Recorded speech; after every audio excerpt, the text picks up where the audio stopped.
So now we're live. All right, we are live. We are here with John chapter 5 for our Bible reading and discussion. What a chapter. Yep. And as you may have just seen something there, I'm going to be gone for 2 weeks coming up, taking a little vacation. And Edwin's going to pilot the ship, so I'm going to teach him how to run This could be interesting. the software. So if you don't have audio one day It's me. or no video, or the video. Or the video, or nothing. Yeah. You know why. Yeah.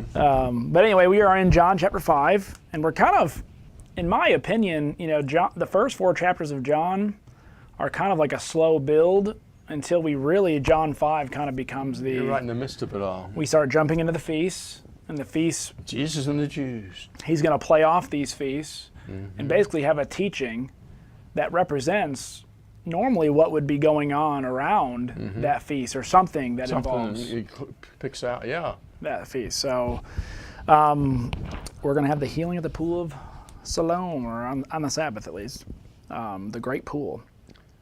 Big old pool. All right.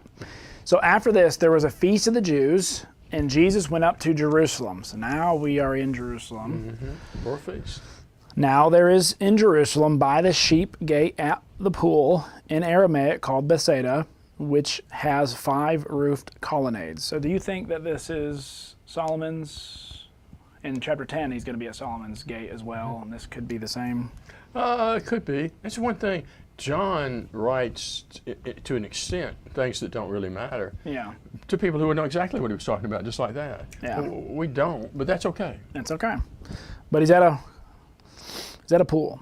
It's a pool. It's a pool. In these lay a multitude of invalids, blind, lame, and paralyzed. One man was there who had been an invalid for 38 years. You didn't do the disputed text. Well, see, in the ESV, You don't have it. it just gets rid of it. Well, So verse 4, why don't you read verse 4? since okay, you have verse it? 4, which is undoubtedly an interpretation. In fact, we probably even know who it came from when it got added to the text and when. Waiting for the moving of the waters, for an angel of the Lord went down different seasons into the pool and stirred up the water. Whoever was first in, after stirring up the water, was made well from whatever disease that he was afflicted, which is kind of funky in itself, because you got all these sick people there. You got, I gotta get down there, I gotta get down there, which, but you know how people come up with their explanations for stuff, and Yeah. I'm sure this is what they thought was happening. So yeah, they had a tendency to explain everything, try to explain everything. So they believed that this pool had special healing miracles. It's probably just a spring for when an goodness angel sakes. came and. But interesting, you see all these invalids who've been by the pool who are still invalids. They're still and they've been there invalids. for years. Yeah. And the excuse is no one's brought them down, but we'll get there. So in these, I'll just start in verse 3 again. In these lay a multitude of invalids, blind, lame, and paralyzed. One man was there who had been an invalid for 38 years. When Jesus saw him lying there and knew that he had already been there a long time, he said to him, "Do you want to be healed?" That's an interesting question, is it not? Yeah. Well, and that's the thing. As an invalid, there are some benefits in the sense that people take care of you. There was a saying that older people had when I was younger, that a certain person would enjoy ill health. Yeah. And that's what they meant. I knew a lady in my early ministry. I don't know what she would have done if she wasn't sick. Yeah. It was her life. Yeah. Well, people take care of you. Oh, yeah. Well, and unfortunately, and I'm not trying to get into the politics and economics of it, but people even on welfare-assisted programs. Part of it is the fact that the government has assisted them so much, and they get so many things through government assistance that They to get out ruin of them. it, Yeah. they would have to almost go into poverty to try to get out of it, to try to build Exactly. themselves Yeah, out. The system is bad. And so it's almost easier. It has become a system just do of it. 3rd, 4th generation, welfare. Throw some money at it. There's a lot of mental illness out there that we just don't pay any attention to. We do Band-Aid stuff to it and hope it goes away. It doesn't. Because it's just easier to do stuff like that. Well, and so a question can be asked is, like someone who's out of work, do you actually want to work? Like you see these people on the side of the road. A lot of people asking who for money. don't. COVID proved And they that. don't. And so Jesus is asking, do you want to be healed? And when we start getting into the spiritual discussion, make sure I'm on, okay. We start getting into the spiritual discussion and nature of it. There are some people, when we're preaching the gospel to, you understand they know, and they may believe what we're selling, but they don't want it. No, it will complicate their lives as they see it, having to change their lives fundamentally, and people don't like to change their comfort zone. I remember talking to somebody one time who said, but Sunday's my only day off. Well, yeah, so that wrecks the whole thing. And that wrecks the whole thing. As if Sunday is the all. unfortunately, sometimes the way we talk about it. Sunday is that. the day for Christianity. And Yeah, we have a building-oriented Christianity instead of a world-oriented Christianity. So this is a very perceptive question. It'll be interesting to see the way the man answers. Well, it will. The sick man answered him, saying, Sir, I have no one to put me into the pool when the water is stirred up, and while I'm going, another steps down before me. So, for 38 years, apparently, Goodness. He's just kind of once again, the whole setup. You can kind of see Jesus is going, I'm seeing past, your excuses, right? He probably has never even got down. He's obviously never got even down into the pool. Well, no. And if he really wanted to be healed, yeah, he would have got down in that pool. I'd have been positioned right next to it or something.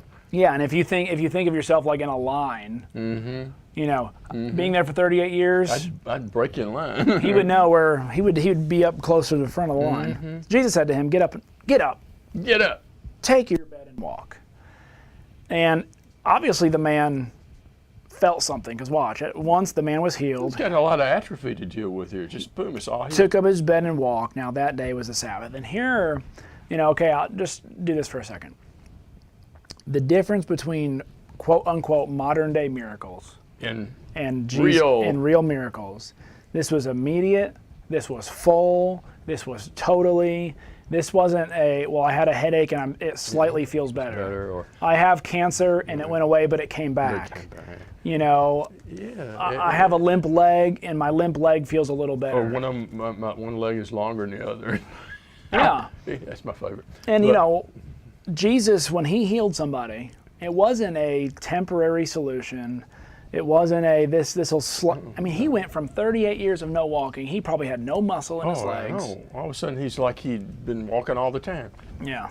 Well, another thing that goes along with this is with modern miracles and such. There's only one delayed miracle, and that's a short delay, where Jesus heals the blind person. He sees things like trees, and he sees them focused, which is making a theological point. Yeah. And that's really quick too, because within a minute, that's taken care of. So this is just different stuff. Yeah, it's not like 3 years later that come back. That holy water finally started working. No, I'll quickly tell you. I knew a fellow who. I baptized him, but before that, his daughter had cerebral palsy. Yeah. And she was like, she couldn't talk. She was all bent up. He took her to New York to this famous healer, and they wouldn't let him in because he doesn't do cerebral palsy people. Why? Because he can't. Yeah. Well, our faith healer down the road. Oh, yeah, that's right. We're famous, aren't we? So there's a YouTube video of him healing someone with cerebral palsy. Her face is all drooped. And when he does it, her face is still drooped. She still has it. You can tell. Yeah. And she's trying to open her eye, which she can't. Yeah. And he's like, open your eye. Oh, look, her eye's opening. And she's doing this. She's doing all in her power trying to open it. You can do better than that. And I feel better. He's worked her up. And yeah, you can tell right away. Any medical doctor could tell she still has cerebral palsy. When it was apparently politically correct, NBC used to do white papers, studies, and they'd present them documentaries. And they did one of this on faith healing in general, but they went to this service, and the faith healer goes out, and there's this guy sitting there, and he's got a crutch beside him, okay? And he says, get up! And he gets up, and he says, walk, and he walks, and everything like that. So after it was over, the guy comes, the reporter comes up and he says, say, I see you were healed. He said, no.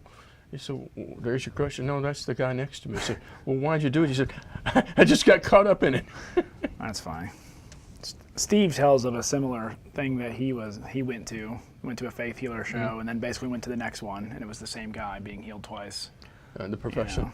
If you want to get my attention and talk, go to a local hospital and get everybody outside. That's the equivalent of what Jesus did. Yeah. Nobody can touch that. Yeah. And it wasn't this man's faith. A lot of times they say, well, it was their faith. This is kind of a snarky guy. This guy doesn't have no faith. No. Jesus is showing him that he's made excuses his whole life, and his life is worth more than all of this. Snap out of it. And this kind of gets to the spiritual discussion in Romans 5. While we were enemies, while we were against God, while we couldn't help ourselves, Jesus died for the ungodly. And this man didn't even want what Jesus was offering. He could tell by, I think he could tell even in the question. Oh, yeah. And yet, Jesus gave it to him to give him a glimpse of what could be. See if he wanted to follow up on that, and he did not.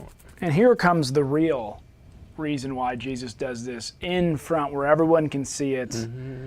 At once the man was healed. He took up his bed and walked. Now that day was the Sabbath. Which that's got to be a violation of the Sabbath, doesn't it? Well, Yeah. no, not really. So the Jews said to the man who had been healed, "It is the Sabbath, and it is not lawful for you to take up your bed." I mean, everybody knew this man. You're there for 38 years, He's a fixture. and he's in Jerusalem. I mean, at this pool outside the gate, they have walked by this man, knew this man. You do a double take. Whoa. They're not concerned with, hey, how are you walking? Well, no, they don't care about people.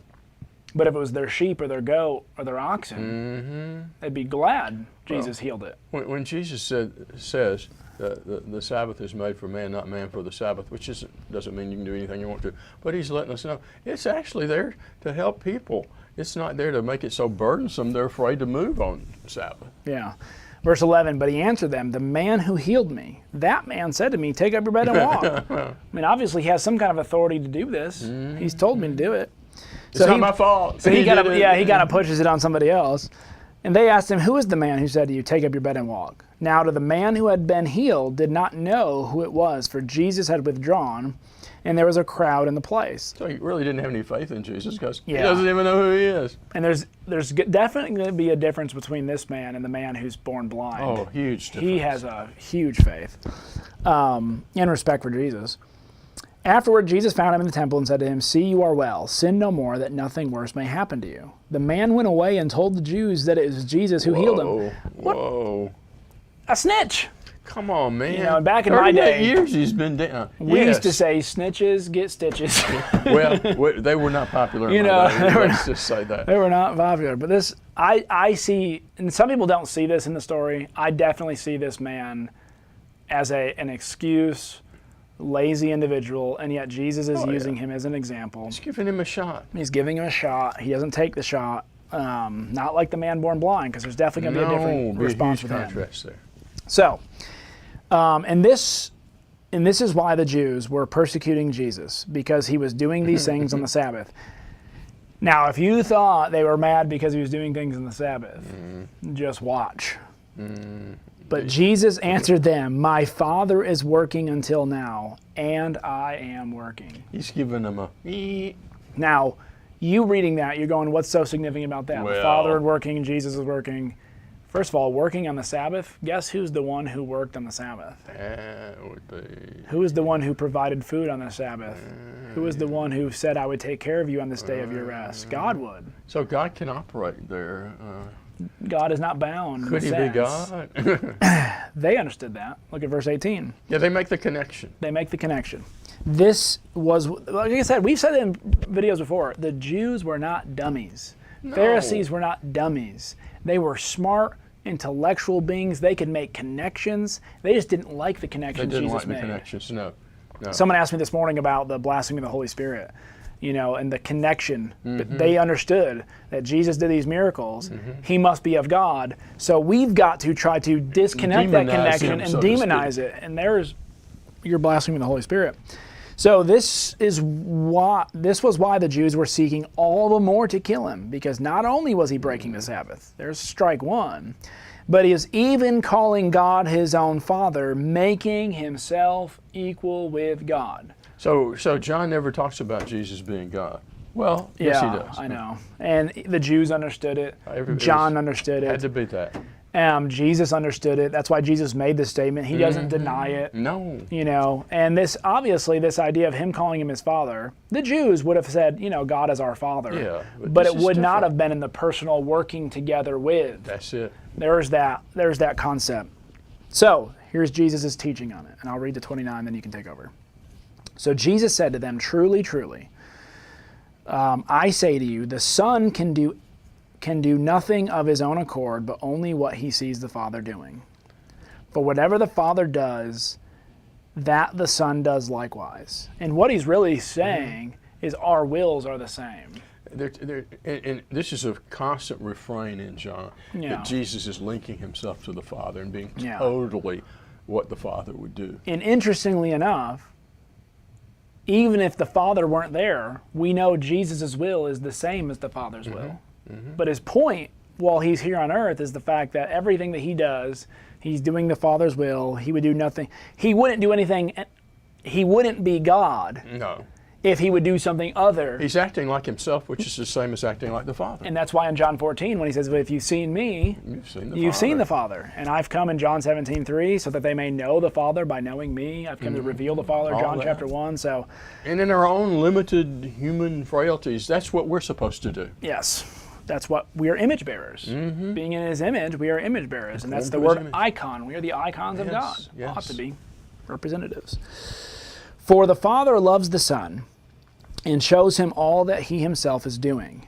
And greater works than these he will show him, so that you may marvel. If you're marveling now, kind of like, once again, this has been a constant Yeah, you haven't seen thing. anything. Yeah. You haven't seen anything yet. And that's why all these signs are written so that you may believe that Jesus is the Christ, the Son of the living God, and the Messiah.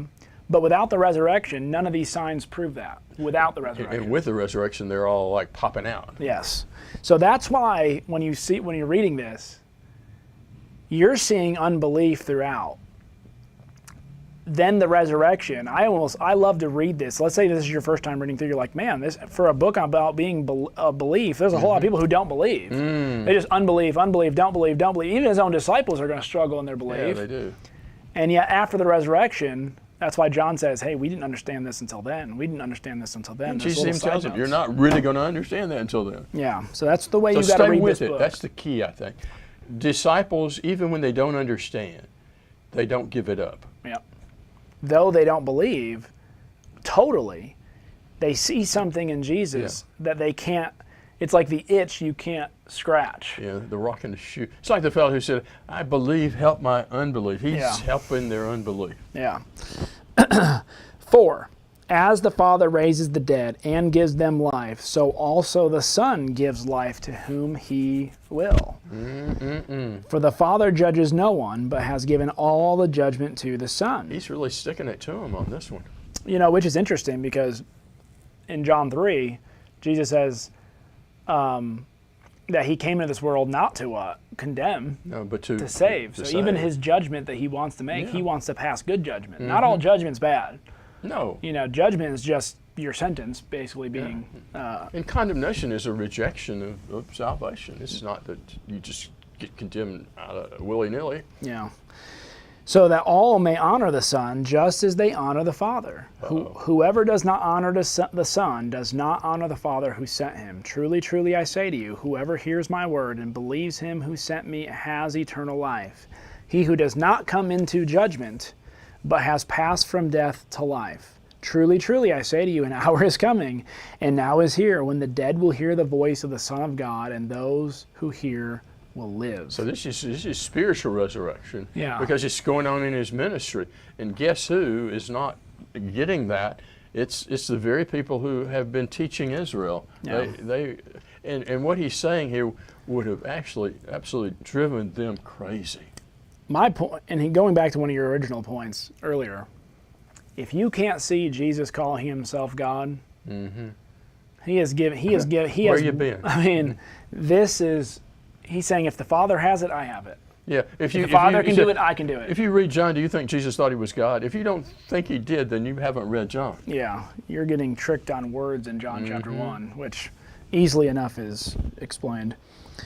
For as the Father has life in himself, so he's also granted the Son to have life in himself. And he has given him authority to execute judgment because he is the Son of God. And that's a Daniel 7 reference there. Do not marvel at this, for an hour is coming when all who are in the tombs will hear his voice. This is the other resurrection to talk about, the physical out of the Yeah. grave resurrection. And a lot of the physical signs that Jesus does is a lot of times to show a representative of Yeah. what he can do for If them I can do spiritually. this, I can do that. Right, what is easier? For me to forgive sins Or get tell the up, man to get up and walk, walk? Right, so that's what you're seeing. And if Jesus can bring people back from the dead physically, can he not also someone who's been separated from God spiritually, death, and bring them to life? Certainly ought to get you thinking about that. And that's what he's here to do. That's his main mission. So he says, and come out those who have done good to the resurrection of life, and those who have done evil to the resurrection. Oh, you mean it has of something judgment. to do with what we do? You can't say that. Oh, Remember that? Yes, but yes. There has to be a human element to it. doesn't mean we earn. We cannot earn. That's ridiculous. That's what the Pharisees want to do. But to say we can't respond, that would be universalism, Yeah. or it would be a Calvinism that he's already decided who he does and who doesn't. Both of which have their problems. Yeah, and here's one of my big issues with a lot of this is, and I've made this point before, people talk about everything God does is for the glory of himself, which I get. Everything ought to glorify God, and everything does glorify God. But he spends a whole lot of time trying to save his creation. He spends a whole lot of time putting effort, like the psalmist says, what is man? Jesus has come to die on a cross, yes, to glorify the Father, but also to save his creation. Why would he do something like that? It doesn't make sense other than he must love us a lot. He must love us a whole lot. That's your turn. I can do nothing on my own initiative. He keeps pounding on this. As I hear, I judge, and my judgment is just, because I do not seek my own will, but the will of him who sent me. Again, he does this perfectly. We're supposed to do it faithfully. If I alone testify about myself, my testimony is not true. There is another who testifies of me, and I know that the testimony which he gives about me is true. All through his ministry, God is at work testifying, this is my son.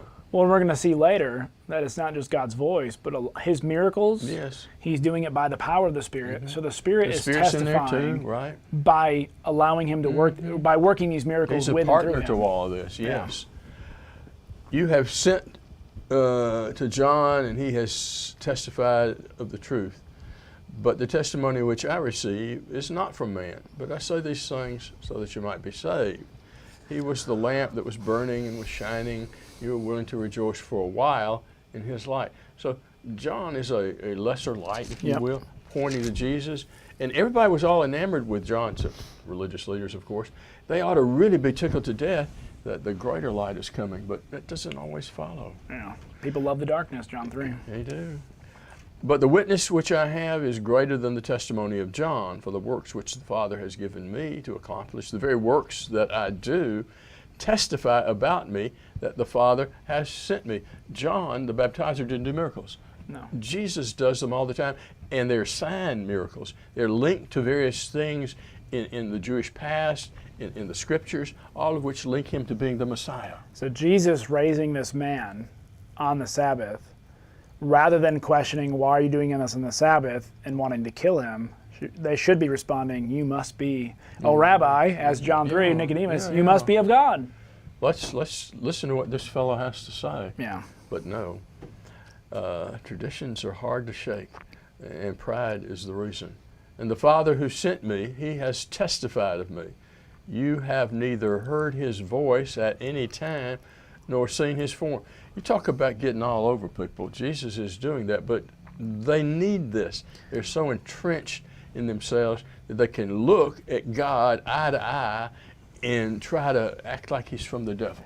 And here's an interesting thing, because he says you've never heard his voice, which all the way back in Mount Sinai, because a lot of times he talks to Jews as a corporate people, and he goes all the way back, and he'll take them through their whole history. Like, you're enslaved. We've never been enslaved to anybody, right? And they're talking about themselves in a corporate way. And so the fact that God has actually spoken to them, he's saying, but you haven't actually heard. Yeah, you've never heard. You've never heard. really listened to him as a people. Yeah. Here we go, one of our favorite verses. You searched the Scriptures. They did.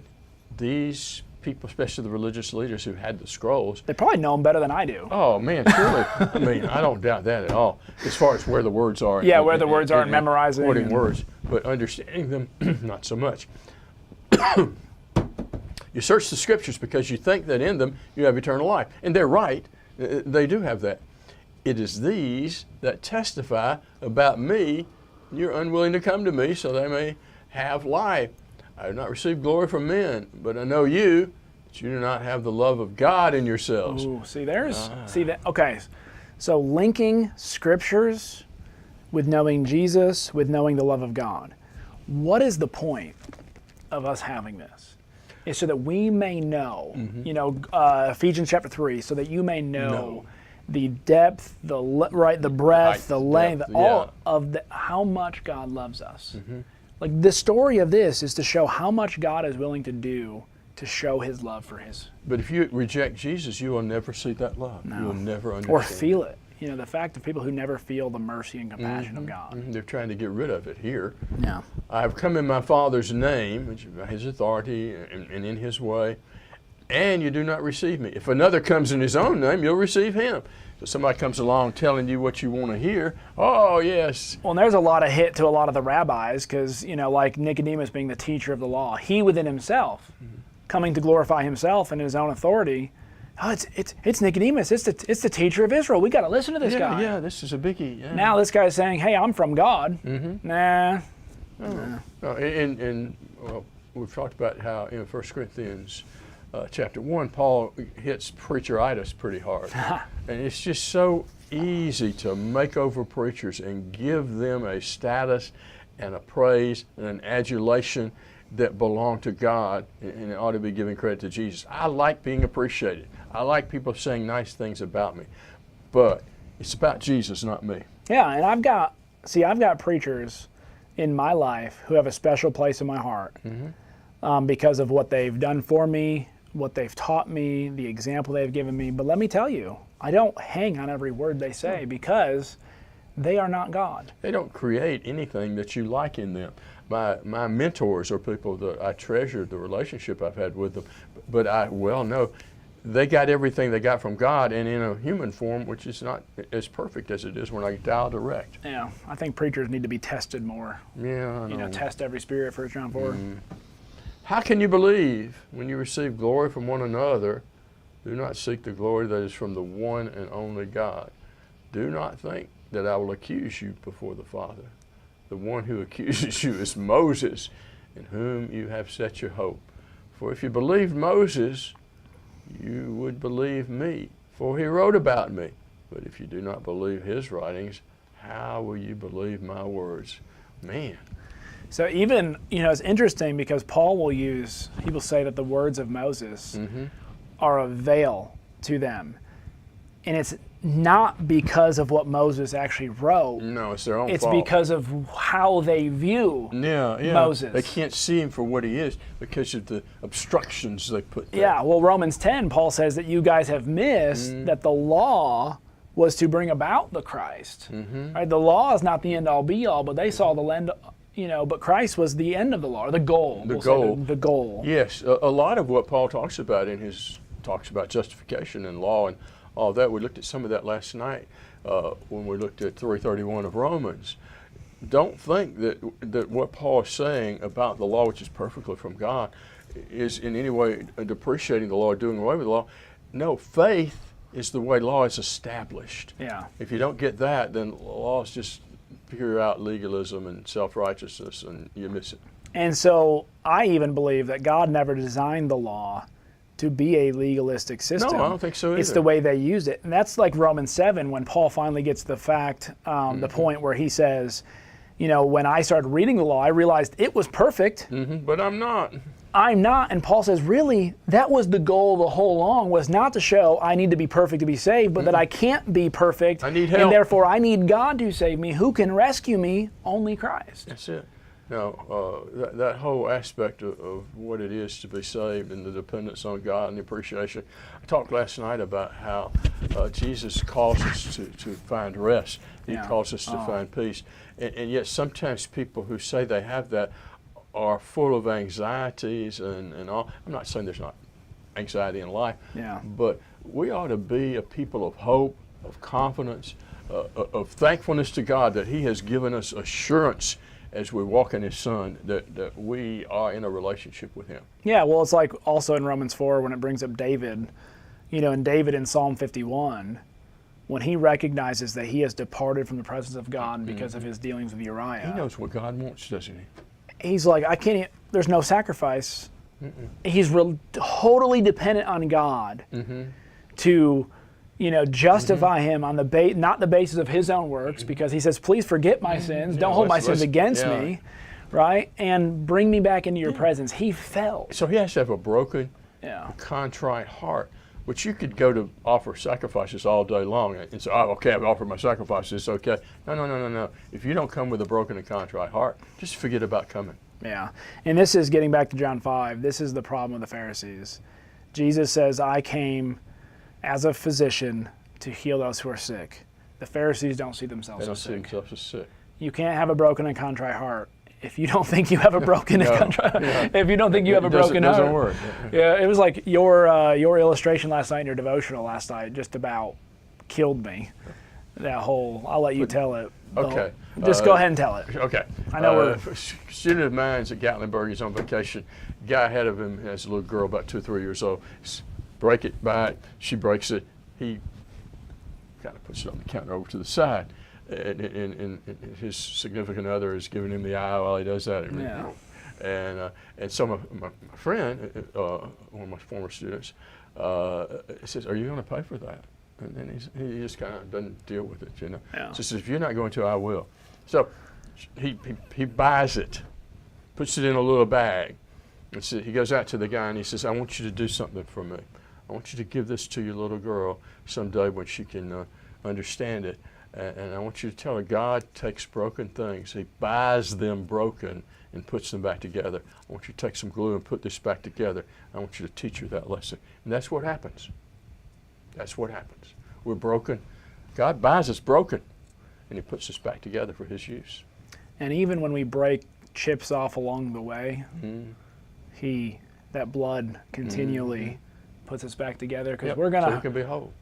We're a fragile people. Oh man. Anyway, we're getting into preaching and all that stuff. So well, we are. But we love you. There's John 5. We'll jump into the feeding of the 5,000. John 6. I don't know how we're doing. I don't know how we're doing that in for 2 or 3 years. And that's 71 verses too. It's packed. So, but we love you guys. God bless and have a great day.